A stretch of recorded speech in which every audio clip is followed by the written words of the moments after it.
We begin our story on Lunar New Year, a national holiday that comes shortly after the regular New Year. We meet our protagonist, Han Jia, 32 years old, currently a freelance worker with no part-time job, in other words, she's unemployed. Our protagonist is with her parents, cooking for them. Her mother is showing a video of her youngest grandson repeatedly, which Jia has already memorized. Her mother keeps watching the video because she adores her grandson. Jia shouts at her parents, asking if they're not going to help with the cooking, then her father sneaks some of the food she's cooking. Her father says it's delicious, and he doesn't see anything wrong with eating it. Jia tells them that if they like it so much, they can cook it themselves, questioning why she has to do all the household chores when there are 3 people living in the house. Her mother interrupts and reminds Jia that she was the one who said she wanted to live in their house forever, so it's the least she can do. She tells her that since she spends all day lying around the house, she should help out. Jia's father kisses his wife in front of Jia and suggests that if she thinks it's unfair, she should find a boyfriend. Jia's mother is embarrassed by her husband's comment.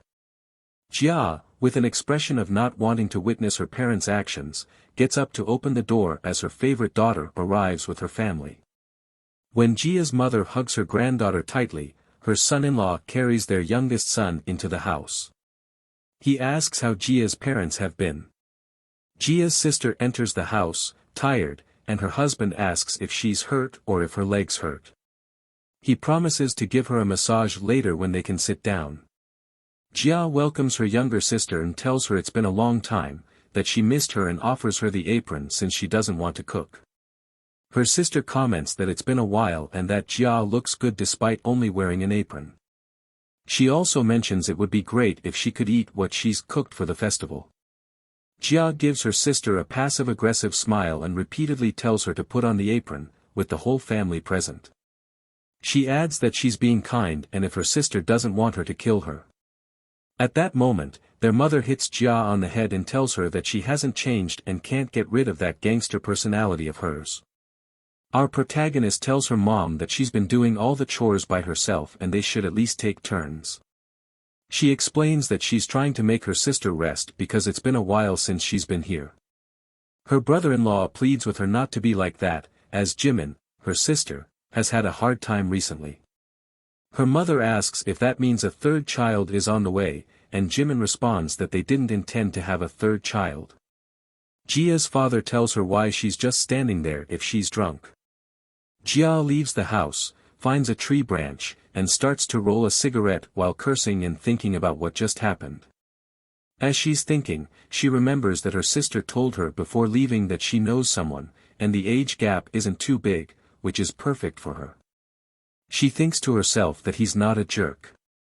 As she approaches someone, she says, "Hey, are you still as foul-mouthed as ever?"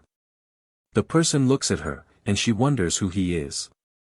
It's a tall man with glasses, black hair, opening a pack of candy. She asks him who he is and why he's suddenly talking to her like that. She wonders if he's crazy for eating chicken in the smoking area. Jia asks, "Excuse me, who are you?" while giving him an odd look. He responds, "Don't you remember me? I'm Mincheol, Jean Mincheol. I live next door, and I used to always have headphones on." She thinks to herself that she doesn't know him and is serious. But as she hears his name, she starts to remember if she really knew this man. She finally recalls him and says, "Oh, you're Jean Mincheol, the skinny guy who always played video games."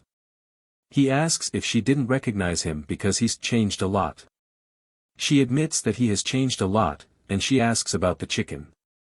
Mincheol asks if there's a law against eating chicken in the smoking area, and she tells him to eat it at home. Mincheol explains that he was going to eat at home, but his family insisted he should eat at the festival. She thinks he's crazy. Our protagonist thinks to herself, he's Jean Mincheol, 32 years old, the same age as me. We've lived in the same complex since we were kids, and we happen to get along just by chance. But he's not exactly my friend. You know, in every class, there's that 1 or 2 people who don't really fit in, the shy guy who couldn't even pretend to know me, even though we've lived in the same neighborhood. Or maybe I shouldn't say I had any particular interest in him. She wonders why she's thinking about the past and considers herself a loser. She realizes she's Han Jia, 32 years old, a reminder of a freelance worker with no part-time job, in other words, she's unemployed. She looks at Mincheol and thinks, now that I see him, this guy has changed a lot. I guess it's the soul water that causes these changes. This guy ended up becoming a human, too. Jean Mincheol, 32 years old, a programmer at a well-known medium-sized company, currently a deputy manager, and he's good-looking.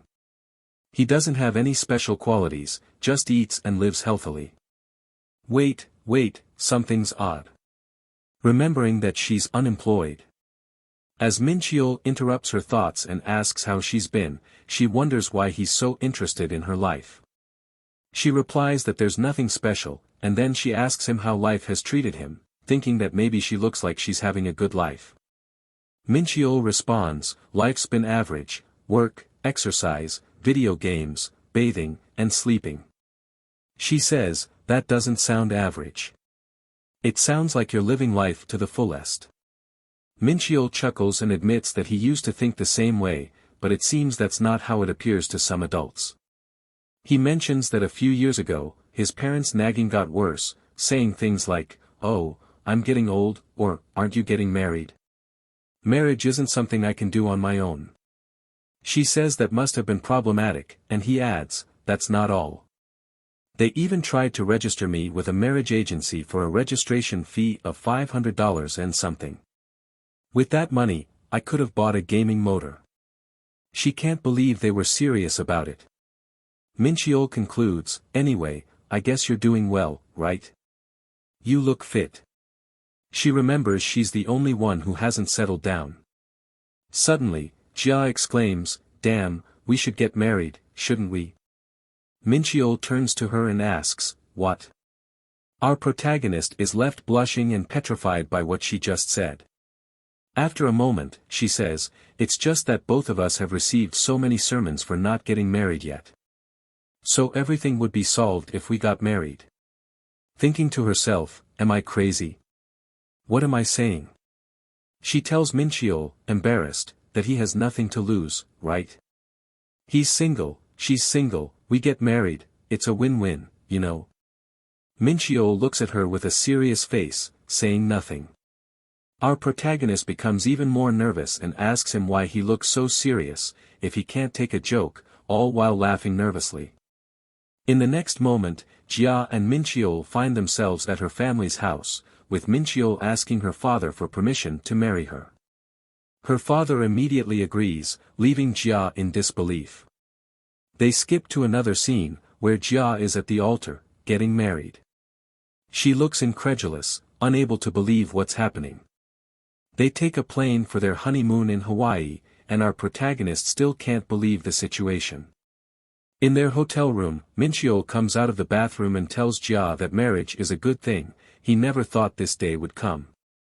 He asks if she's not going to take a shower, and she, embarrassed, tells him she will when she finishes her beer, realizing that she's basically married a stranger. Our protagonist thinks that this will be the first night of our honeymoon, staring at her passport fixedly. Saying, all this situation is so strange, so much so that I am in a foreign country. This looks damn real, realizing that this is not a dream, this is real life, pinching herself in the process, trying to believe that this is a dream but it's not. This is weird no matter how much I think about it. Thinking our protagonist, if I'm really married to this weird guy who dresses strangely, a muscular tall guy with a six-pack.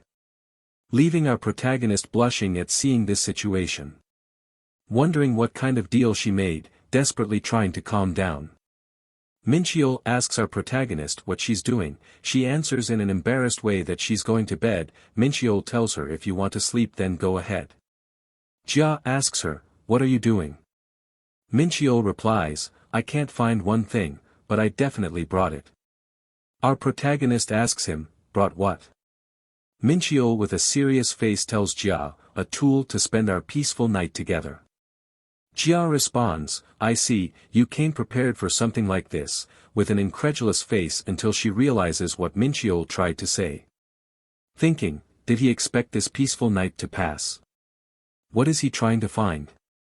Don't tell me that. With a very embarrassed face. No way. Well, yes, we're married, but still, is it normal for a married couple? Wait, what am I thinking now? While she's imagining the whole situation of what's going to happen.